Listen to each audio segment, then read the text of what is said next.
بسم اللہ الرحمن الرحیم الحمد للہ رب العالمین والصلاة والسلام علی نبینا محمد وعلی آلہ وصحبہ وبارک وسلم۔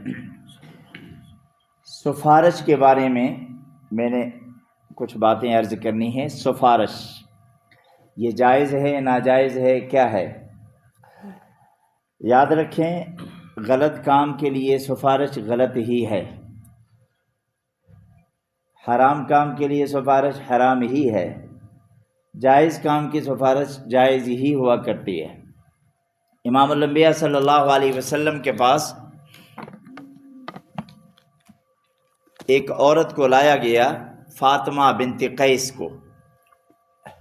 اس نے چوری کی تھی، اور چوری کے لیے سزا قرآن نے بتائی ہے کہ والسارق والسارقۃ فاقطعوا ایدیہما جزاء بما کسبا، کہ اگر مرد یا عورت چوری کریں تو ان کے ہاتھ کو ہاتھ ختم کریں، دایاں ہاتھ کاٹ ڈالیں۔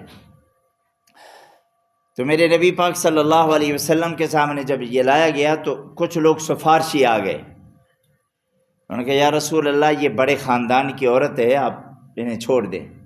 جیسے دنیا میں چل رہا ہے کہ یہ بڑا آدمی ہے، آج کل تو پیسہ بھی چلتا ہے، سفارش بھی چلتی ہے۔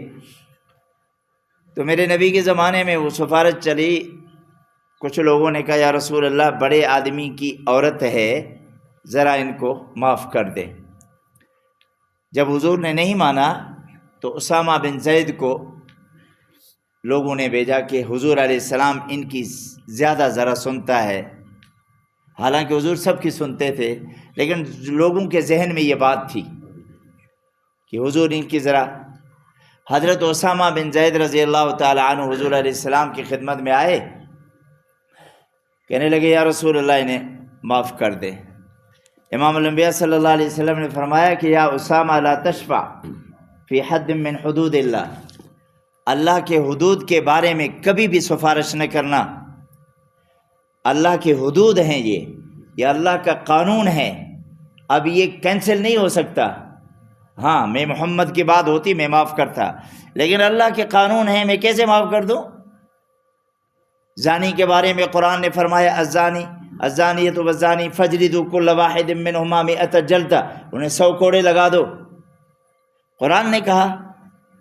چور کے بارے میں قرآن نے کہا، ڈاکو کے بارے میں قرآن نے کہا انما جزاء الذین یحاربون اللہ ورسولہ ویسعون فی الارض فسادا ان یقتلوا او یصلبوا او تقطع ایدیہم وارجلہم من خلاف۔ یہ قرآن نے کہا ان کے ہاتھ کاٹو، یا ان کو سولی پہ لٹکا دو، یا ان کو ملک بدر کر دو۔ یہ قرآن نے کہا، میں کیسے اللہ کے حدود میں انٹرفیئر ہو جاؤں؟ میرے نبی نے فرمایا اسامہ خبردار۔ آپ صلی اللہ علیہ وسلم کا چہرہ مبارک لال ہو گیا۔ آپ نے فرمایا نکل جاؤ، سفارش اللہ کے حدود میں نہیں ہے۔ امام الانبیاء صلی اللہ علیہ وسلم نے فرمایا، دوسری حدیث فرمایا اشفعوا تؤجروا، جائز سفارش کرو، اللہ تمہیں اجر بھی عطا فرما دے گا۔ جس بندے کا کام ہو جائے گا نا، یقیناً وہ دعائیں بھی دے گا۔ ناجائز کام ناجائز ہی ہوا کرتا ہے۔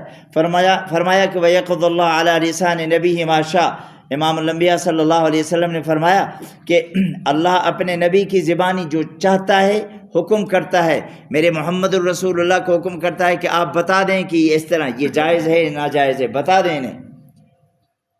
میں آپ کو بتا رہا ہوں کہ جائز کام کی سفارش کرو، دعائیں ملیں گی، توجر و اجر ملے گا۔ آپ صلی اللہ علیہ وسلم نے فرمایا من شفع، جس آدمی نے سفارش کی لأحد، کسی بھی بندے کی سفارش، پھر سفارش کر دی، کام ہو گیا، پھر فأودی لہ ہدیۃ علیہ، اسی آدمی نے جس کا کام ہو گیا اس نے کوئی نہ کوئی گفٹ لایا اور بھیج دیا اس کو، فقبلہا، اور اس نے قبول بھی کر لیا۔ میرے نبی نے فرمایا اس بندے نے تو سود کے دروازوں میں سے ایک دروازہ کھول دیا، اور سود کے دروازوں میں یہ داخل ہو گیا۔ کیوں لیے؟ آج تو ہم کہتے ہیں نا اچھا یار گفٹ آیا ہے، مجھے گفٹ آیا ہے، ہم کہتے کچھ نہیں ہوتا. میرے نبی نے فرمایا کہ سود کے دروازوں میں سے داخل ہو گئے تم، اور سود کے بارے میں کتنا بڑا گناہ کہ فَأَذَنُوا بِحَرْبٍ مِّنَ اللَّهِ وَرَسُولِهِ، تم اللہ اور اس کے رسول کے ساتھ اعلان جنگ کر رہے ہو. اللہ اور اس کے رسول سے جنگ کرنا آسان بات ہے. تو اگر ہم سفارش کرتے ہیں تو ہدیہ نہ لیا کریں. یہ میں نہیں کہہ رہا، یہ رحمت للعالمین نبی فرما رہے ہیں. ہاں، سید الانبیاء سید الکونین فرما رہے ہیں کہ خبردار اگر آپ نے وہ سفارش کرنے کے بعد پھر آپ نے ہدیہ قبول کر لیا تو پھر سود کے دروازوں میں سے ایک دروازے میں گھس گئے، اس گندگی میں آ گئے، اور آپ کے پیٹ میں وہ لالچ آ گئی. پھر آپ کی آنکھیں کھلی رہیں گی کہ اچھا بھائی ایک اور بھی سفارش کر دوں میرا پیٹ بھرا جائے. ہاں، اور اگر نہیں لیا تو میں یقین سے کہہ رہا ہوں کہ میرا اللہ اپنی رحمت سے ہمارے پیٹوں کو بھر دے گا. ہاں، اپنی رحمت سے بھرے گا. اور یاد رکھیں، ہم رجے نہیں جا سکتے، ہم رجے نہیں جا سکتے جب تک کہ میرے اللہ کی رحمت نہ ہو. ہاں، اللہ کی رحمت سے ہی رجے جا سکتے ہیں. ہمارا پیٹ اللہ کی رحمت سے ہی بھرا جا سکتا ہے، ورنہ یہ پیٹ تو ہر وقت کہتا ہے حل میں مزید، حل میں مزید، جو کچھ بھی آ جائے ادھر ہی آ جائے. آج کھایا کل پیشاب میں چلا گیا، آج پہنا 10 دن کے بعد پرانا ہو گیا، کپڑا ختم ہو گیا. اگر ہم نے اچھا کام کر دیا، اللہ کی قسم وہ ہمیشہ چلتا رہے گا یہاں تک کہ قبر میں بھی چلے گا اور حشر کے میدان میں بھی دیکھنے میں بھی آئے گا انشاءاللہ.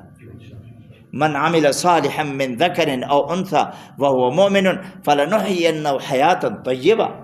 پھر میں انہیں زندگی بھی خوبصورت عطا کر دوں گا. اور خوبصورت بلڈنگ میں نہیں ہوتی زندگی، ہماری گاڑیوں میں نہیں ہوتی. خوبصورت زندگی وہ ہے جو محمد الرسول اللہ کے نقش قدم پہ ہو. ہاں، اور دلی سکون نصیب ہو. اور دلی سکون نصیب ہوتا ہی اللہ رب العزت کے بتائے ہوئے احکامات پہ زندگی گزاریں، اسی پہ دلی سکون ملتا ہے.